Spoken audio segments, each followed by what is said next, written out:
ગોવિંદભાઈ ખાબડના દીકરાઓએ કરોડોનું કૌભાંડ કર્યું, અહીંયા પંચમહાલના પ્રમુખે કરોડોનું કૌભાંડ કર્યું, અહીંયા છોટાઉદેપુરના નેતાઓએ કરોડોના કૌભાંડો કર્યા, ભાજપ અને કોંગ્રેસના ભેગા મળીને કૌભાંડો કર્યા અને અમે ઉજાગર કર્યું ત્યારે મનરેગાનું કૌભાંડ થઈ ગયું તો એમણે હવે જી રામજી નામ આપી દીધું છે, જાણો છો ને બધા।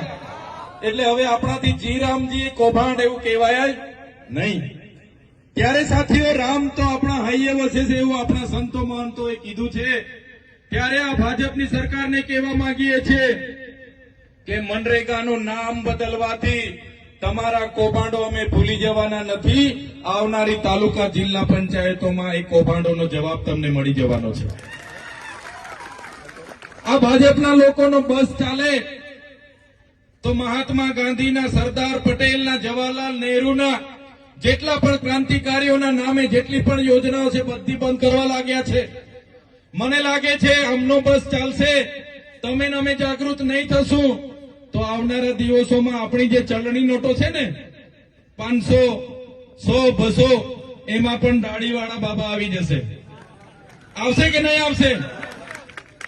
મહાત્મા ગાંધીજીને હટાવીને એમાં પણ સફેદ દાઢીવાળા બાબાને લાવવાનું કાવતરું આ લોકો કરશે। એટલે તમને કહેવા માંગીએ છીએ આવનારા દિવસોમાં તાલુકા જિલ્લા પંચાયત